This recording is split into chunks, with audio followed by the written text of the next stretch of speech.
Today we are talking with Jamie Keynes. Good morning, Jamie. Good morning, Jared. Good How's it morning. going? Good, good. How are you doing? I'm good. I'm Okay. so excited. Yeah, super excited to have you on for our first ever Global Node podcast.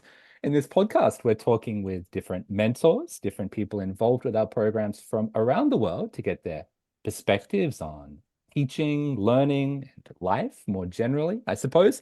So, looking forward to chatting with you, Jamie, and learning more about yourself. So, just for those of us who are not familiar with Jamie Keynes yet, I have a couple of notes here. So let me know if I misspeak, if anything is incorrect. But if my understanding is correct, you were born in Boston in the United States. Oh, right off the bat, you are wrong, Jared. I'm wrong. I was actually born in Virginia. I moved to Boston when I was 13. So that was an adjustment because Boston is I think it's a very international city. And I was from like a smaller area, very suburban, a lot of trees. You have to drive to get anywhere. And but it was interesting. Like the very first thing my new classmates asked me was, "What are you?" And I was so thrown off by the question, like, "How dare you? What do you think I am? I'm a human." But no, they're really trying to ask like, what is your ethnicity? What is your cultural background? Which we didn't really talk so much about in Virginia. So, I mean, I guess people are from so many different places in Boston. That's Hmm. like an interesting fact about you that you can share.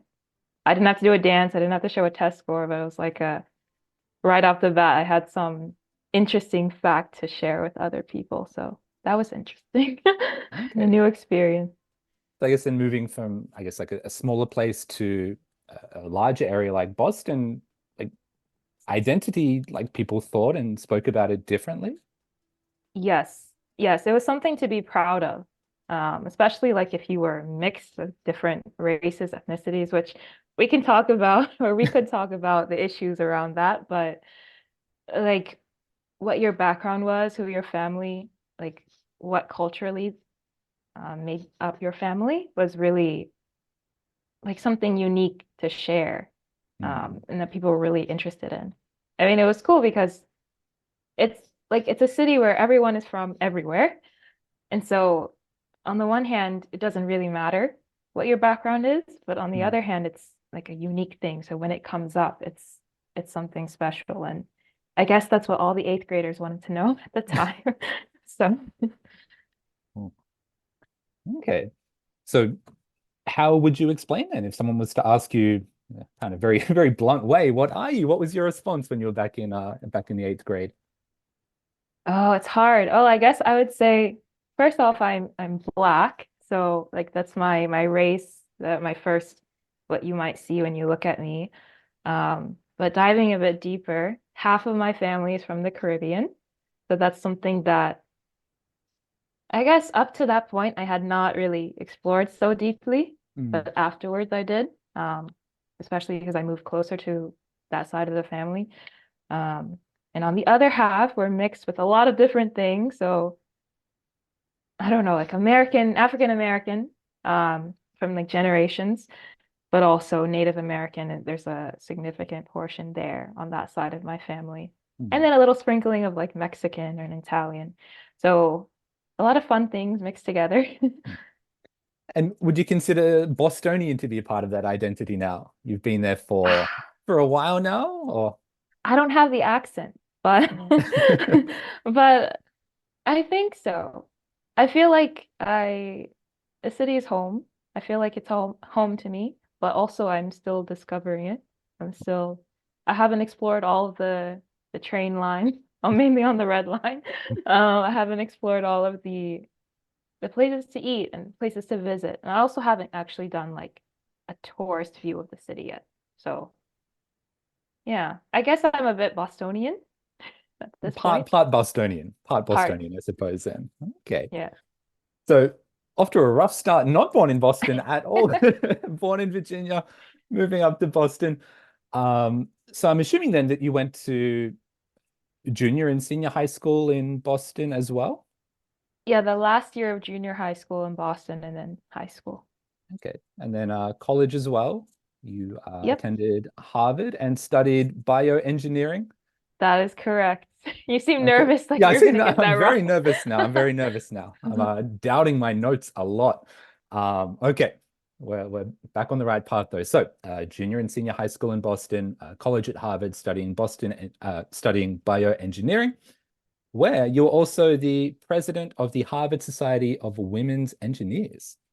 Yes, Okay. that was, I first joined the group because I thought, wow, in my engineering classes, there are not so many women. Let me try to find them. Uh, and it was great to get connected. I actually got a mentor, and then they were just very welcoming to me. And I first started off by being the sponsorship chair. So my job was to reach out to companies and have them come to campus and speak, but also give donations to our club so that we could have events and things like that. Very scary because I'm here I am like a freshman reaching out to established companies and trying to start like relationships with the people at those companies.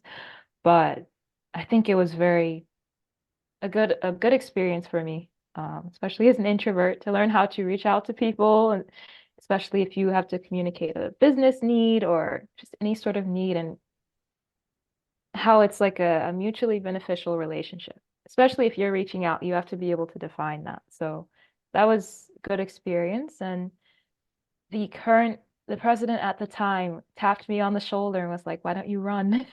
And I was, of course, terrified, but she was also my mentor at that time, and she thought it would be good for me, a good experience. And well, you only have to do it for a year. So I figured, okay, I'll try because I can at least try. If it doesn't work out, then well, at least I tried, and I'll probably learn something or gain something through the experience. And I did, and I enjoyed it. I mean, I won, and I enjoyed it, and did it another year actually. Um, but by the time I was a senior, I was doing a thesis, and life was chaotic. It was the pandemic, so I kind of went into more of a co-president role, and then pushed it off to the younger generation. So you mentioned before that you see yourself as an introvert, but you also, sound like you're doing a lot of very extroverted things. So, running for president, reaching out to all of these different Yes. companies. Is it something that took a lot of effort to maybe break out of that introverted way of living? Like, all right, I'm going to push myself to do these things, or are you like introverted, but also still open to reaching out to different people and being proactive in that way? I think it's a bit of both. Like it does take energy, and I'll definitely credit like my mentors, my dad, even my Mhm. mom for saying, "Hey, you should try to do this. What's the worst that could happen?" Um, and helping me practice, for example. Um, I especially remember ever since I was little, my dad would be like, "You need to make eye contact." And like we would practice these things. Um, but I also think I enjoy talking with people. I enjoy hearing their stories, meeting them, and sharing about myself, but also hearing about them. Um, before this, we actually talked about coming into the office. Mm. So that was something that I was dreading, and there's still some difficult points around it, having to wake up early and, make the journey to work, but I do find value in communicating with other people. So although I'm an introvert, I do it is definitely beneficial for me and enjoyable for me to talk with other people. So it's something that I make an effort to do, and I want to make an effort to do and get better at. Mm. So speaking of journeys, you mentioned the journey into work, the journey to engineering and to the design process for yourself as well is something I'd love to Yes. ask you about. So at college, you studied bioengineering and you've been involved with a whole bunch of different things related to design, to the creation of different devices and materials. But could you maybe share if there were any experiences that you had when you were younger that kind of piqued an interest in engineering? Was there anything that kind of set you on that path, or was it just an innate interest? No, there is definitely a pivotal moment in the movie of Jamie.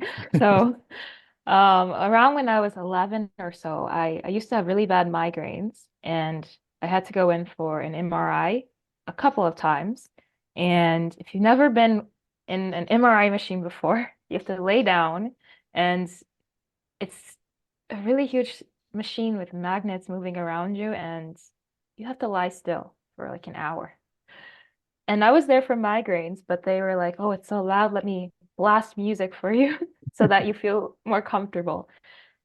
But it was the least comfortable experience in my whole life. I dreaded going there. I really hated that experience. But afterwards, went home and I sketched my own version of an MRI. Like, this is how they should do it.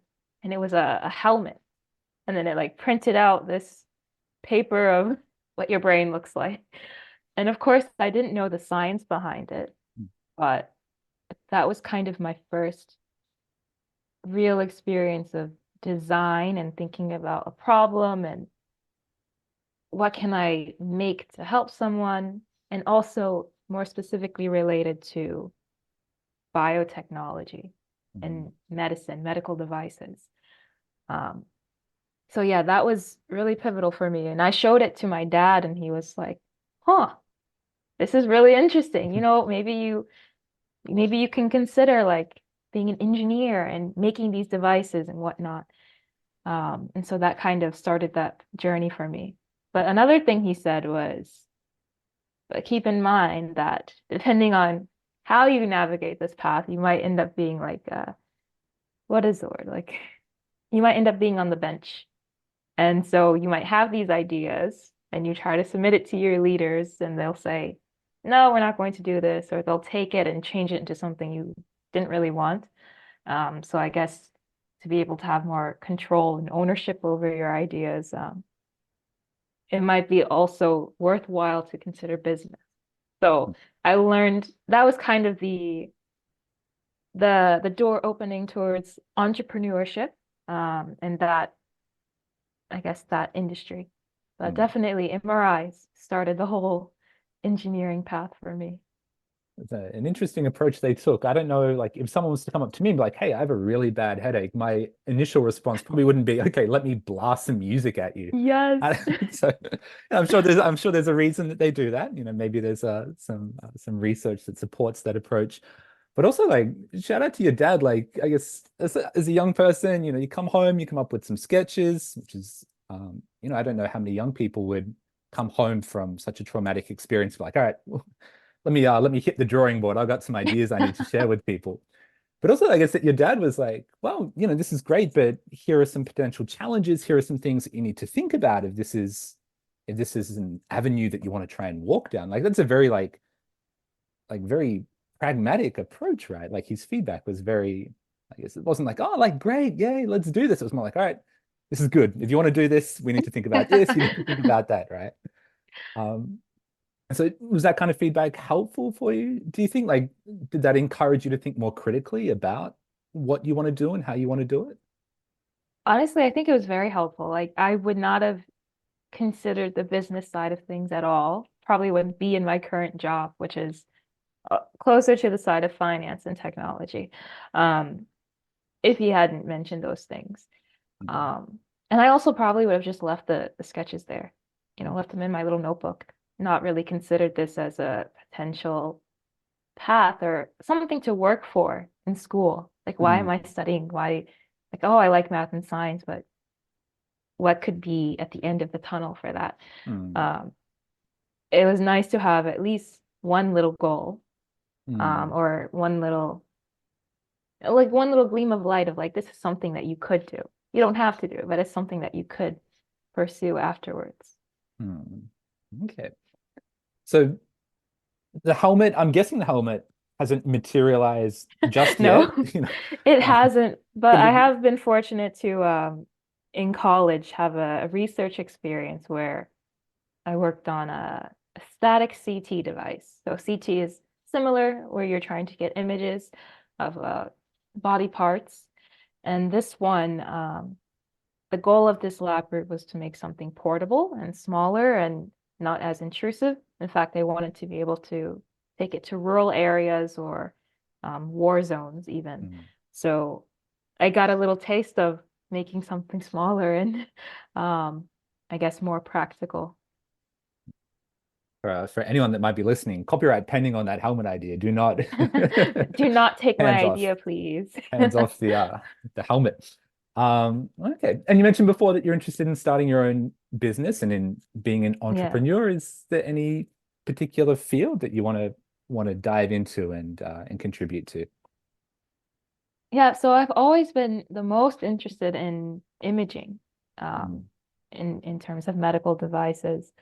But I also find that there's so many ideas that I'm really, really excited by, which has also led me to be even more interested in the venture capital, the funding side of entrepreneurship, Mm. because through that, you're able to support many different ideas at once. You Mm. don't necessarily have to focus on just one. So still pending, but I am trying to stay like plugged into those communities. Um, there are a lot of new ways to do that. I don't know if you've heard of Discord, Jared, but You're making me no, feel old oh, here. I've heard of it. okay. I don't know what it is or why it exists. I'm familiar with the name though. I mean, I know that a lot of people would use it for gaming and whatnot, but it's like another platform. Like I don't know if I can name drop, but like Slack and other other platforms where you can communicate with people. So I was able to join like a virtual group of founders and then also another group of um, Gen Z entrepreneurs, Gen Z investors, just people in that industry, especially younger people. So I could kind of learn from what they're doing and apply that to my life, but also keep in touch with what's going on. Because Mm. if you're not in touch, then it might be harder to step in or just you might feel less confident going into these industries. So um, that's what I've been trying to do.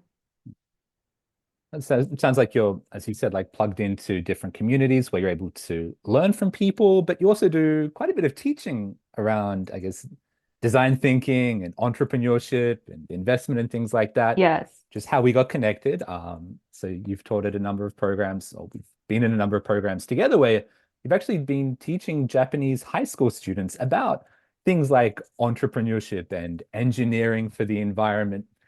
So can you maybe speak a little bit about like those experiences teaching young people and young people maybe from a different cultural background about these things? How has it been received and how does it feel to be in that teaching position where you're passing on that information to other young people that might be interested in starting a business or designing a new product or service?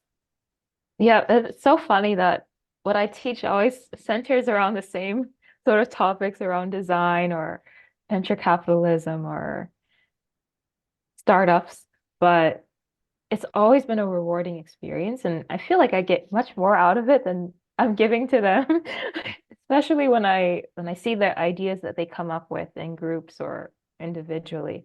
And then at the end, hearing what they present back to me and their fellow students about what they learned, it's like, wow, they really not only do they understand the concept, but they expand on that and talk about like, oh, this is something I could consider, or here's this connection to something I've heard about.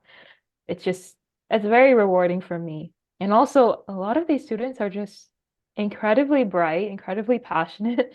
Um, some of the club activities they're a part of or starting their own clubs. Like I've actually never done that before, like start my own club. Um, that might seem common or like not so impressive, but I mean, it's similar to starting a company, similar to starting any organization. Like you Mm. have to get people on board, you have to get sign off, you have to talk to people, invite them in, and then also give them value, give them something to really want to participate in. So I'm always just so impressed by what I see and what I hear when I'm teaching these students. It's Mm. interesting because I think they often start off really shy in the beginning. And when you're shy, when you're quiet, it's hard for the other person to know, like, what are you thinking? And also, what do you know? I don't know Mm. what they know until they share it. So it's like a happy surprise by the end of the workshop, like the complete turnaround. hearing what they've learned and the connections they've made and what they enjoyed about the topics that I'm teaching, especially because these are all topics I really like and really enjoy myself. So to have that like positive response sent back, it's just a really nice feeling. And I'm sure it's a feeling that's shared by the students, right? Had the privilege of seeing you teach, and the joy is infectious and the creativity flows. So I'm sure for I hope whatever you're so. taking out of it, yeah, I'm sure the students are leaving feeling the same way, if not more inspired as well. Uh, so last question is, through the programs that we've done together, you've had the opportunity to teach different workshops. So a workshop is kind of like a standalone class that maybe runs for 80 to 90 minutes, where the students have the opportunity to dive into an area or a question or a topic. The last thing I want to ask you though, Jamie, is if you had the power to introduce a new subject into the high school curriculum. So not just like a standalone one-off class, but if you had the power to introduce a new subject into the high school curriculum, either in Japan, in America, or in this universal high school system, what's a topic that you would like to see introduced, and why do you think that would be beneficial for students to learn about? Well, one topic that I know is lacking in US education, and from what I understand is not everywhere in schools in Japan, is financial literacy. Mm, I was actually, I mean, back to it's kind of back to the subjects I tend to fall into in terms of interest, but and I think back to it was one economics class I took in high school, and we had a very short unit, maybe a month, about finances. mm, And we learned about taxes and um, basically some tips for how to manage money and what's the purpose of money. And I don't know, it was interesting because we'd never had that lesson before. I'd never learned that in school up to that point. And then also afterwards, we never really learned that either. But I really thought it was useful for me, especially when thinking about college and mm, how am I going to pay for college and what am I going to do after in terms of making money and spending versus saving and whatnot.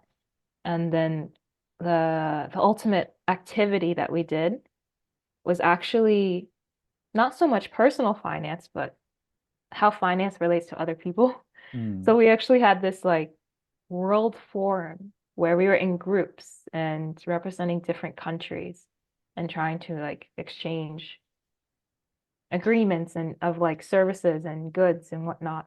And my group was representing Vietnam. And I did not know very much about Vietnam, but I was able to learn a lot and represent a group's needs mm. and their interests and share here are the best qualities. This is why you want to work with us. And here's why we want to work with you. All in the context of money. So I think what I would want to do is to teach or introduce a lesson on financial literacy, but not just for you, but also for the world. So maybe it would be like a dual unit. I don't know. I don't have to come up with a curriculum, I'm guessing. Not right now, not right now. But I think it's important as an individual to have a basic understanding of money and how it works, and just so that when you go into adulthood, you're not on your own trying to Mm, figure that out the hard way.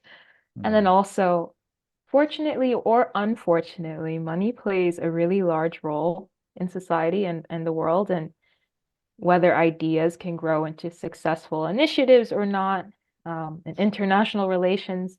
So I think it can relate to many different fields. mm. It can relate to you personally, but also many different fields that you might go into. Well, despite not being a high school student, that's one course I'd absolutely like to, like to take. Everyone can use that, I think. Nothing 100%. wrong with learning at any age. Agreed, agreed. Especially like during high school, I think when maybe not for everyone, but for some people, like that idea of personal financial responsibility is still maybe somewhat an abstract concept. Like when you're signing up for a college and like, oh, this is how much tuition costs, this is how much the dormitory is going to cost. Like it's hard, you can't really like, at least for myself, it was very difficult to process what any of that meant. was like, all right, well, I guess I have to pay this and we'll figure out how to do that later on. Okay, sign me up. Like I didn't really know how to, you know, process long term. Okay, this is what this investment looks like, and this is how I'm going to have Right. to pay this back. So yeah, if you could invent the financial literacy course, the MRI helmet, and also a time machine, so I can go back in time and take this class, that'd be appreciated, Jamie. All right, we better let you go, but we really appreciate your time and stopping by for a chat here this morning. Thank you so much. Thank you, Jared. All right, and talk to you soon. Thanks, Jamie. Bye.